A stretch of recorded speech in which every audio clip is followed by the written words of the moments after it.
Today's episode we are looking at TXN, Texas Instruments Incorporated. As you can see, over the last 5 days this stock is down 5%, so it looks like it could be attractive. So what we're going to do today is we are going to take a quick look at the historic prices and growth. We're going to take a look at the dividend safety of TXN, see if it has room to grow that double-digit dividend, and then we're going to run it through our stock valuation system to find out the intrinsic value. So if we just stump and quickly look at the historic price, if we look over the last 10 years, TXN is up 350%. It's currently got a forward PE of 22, a yield of just under 3%, a market cap of 153 billion, and we can see that year to date it is relatively flat, up around 2% depending on when you bought it.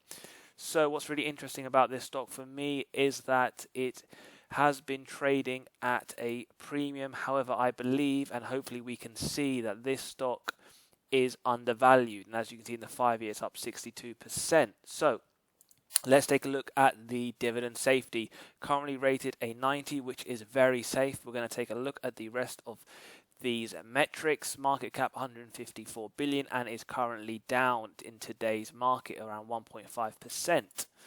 Now the growth, as I mentioned earlier, has that double digit. That is incredible for dividend growth investors, 22% per year over the last 20 years. That's incredible. Their latest increase in September 22 of 7.8%.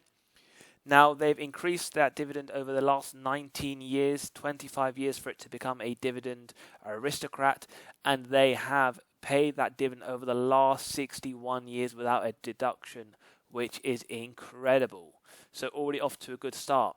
Now, dividend yield theory states that if the yield is above the 5-year average, then it could be undervalued. As we can see, the yield is 2.97%. The 5-year average is 2.71%, which looks good.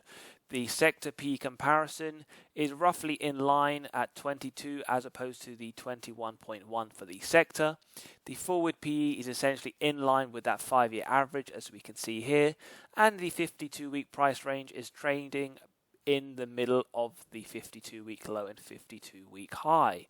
All positive signs in my opinion so far.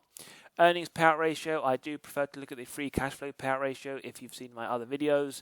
The earnings payout ratio we will include here for investors who like to use this metric. As we can see, over the last 10 years it has barely moved over the 60%, so between 40 to 60%, which is good, means there's room to grow that double-digit dividend continually.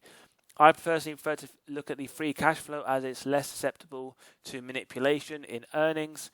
As you can see, over the last 10 years, again, just around 60 and below 60%.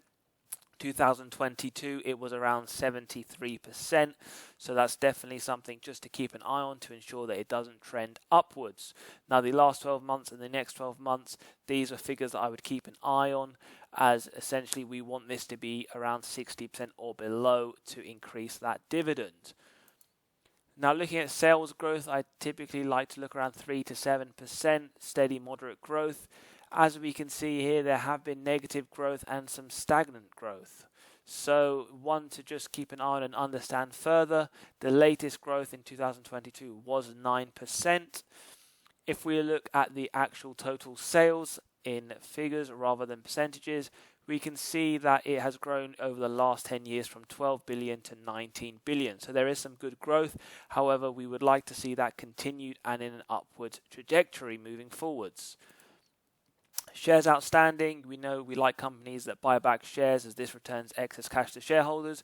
One thing I would like to mention with TXN is that not only are they buying back shares, as we can see here from the graph, that downward trajectory, but they're also giving double-digit dividend growth, which is lovely to see. So that is a positive for me. ROIC, one of my 7 golden dividend metrics, I like to see this at 10% above, and boy, oh boy, we can see that they have been smashing that. So that's really positive. 2022, their last annual report, 42%, so that's incredible to see. Operating margin around 60%, preferred for semiconductors. Again, they have been doing that very well, very nicely. Free cash flow margin above 5%, again, very positive for TXN. So I like what I am seeing here. Net debt to EBITDA, earnings before interest, tax and depreciation and amortization. We can see that this is very low, and if we look here at the net debt to capital, we understand why, because the company uses minimal debt for their financing rather than equity. So again, positive in my opinion. So far very positive. I guess what's important for me now and for potential investors is the stock in valuation. What is the intrinsic value? We're going to start with Graham's valuation. If you haven't seen my previous video, I've run through how to set up this valuation model. Do go check that out, as you can build your own valuation model for Graham's formula and work that out. So I won't spend any time running through this formula. We input the earnings per share. We input our growth rate projection, which is based on the analyst estimates, so that is a 10. We then have our current yield on AAA corporate bonds, 4.48. So we have our intrinsic value based on Graham's valuation at $161.12 for TXN. We want to use all four to get an average of these four methods for the intrinsic value. So we will jump onto the multiples valuation. We have used companies in the same sector. So we have Analog Devices, Qualcomm, NXP Semiconductor, and Broadcom. We input the stock price and the earnings per share, and this spits and chews out the PE multiple. We then have our average PE multiple, which we multiply by our earnings per share to give a price of $190.67. Just reminding you that the current trading price is $166.50. So, moving on to the dividend discount model, and this is what I really love to see. We've already mentioned this. The average growth rate over the last 5 years, which is what we're looking at in terms of the dividends, we've inputted the yearly dividends here, is 15%. So what we need to do is we need to come up with an estimation for a forward-looking dividend yield, and I've put here, dividend increase, and I've inputted 6.5%, which I believe to be reasonable and more on the conservative side. We multiply the previous year's dividends by our growth rate, and then divide by the cost of equity capital over the constant growth rate in perpetuity, which we have here. And this gives us a DDM price of $211.30. So far there are signs that TXN is undervalued. So let's go to our final model, which is the discounted cash flow model. We input the free cash flow over the last 10 years.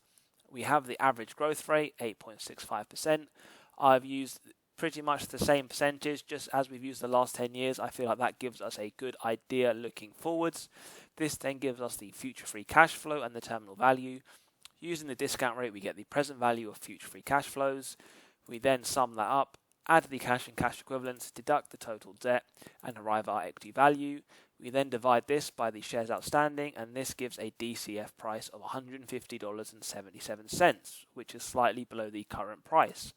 So as you'll see, we have our figures here from our valuation models, and we use the average to get us our intrinsic value. This comes at $178.46. Now, obviously, if you apply no margin of safety, then that would be a buy for yourself. I personally like to look at a margin of safety of 10%, and this would mean that the acceptable buy price would be $160.62 in my opinion. And for me personally, this is what I am looking for the share to come down to initiate a position in my portfolio. So I will be waiting for that $160.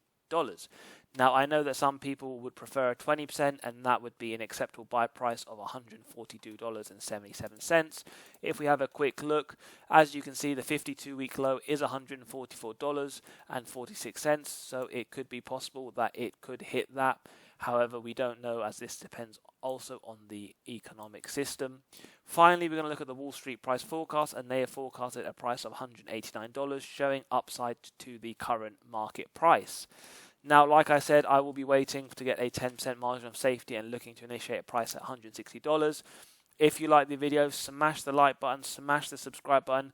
Let me know your thoughts in the comments below, and do check out my earlier video that I run through Graham's valuation model and let me know what you think. As always, have a lovely day.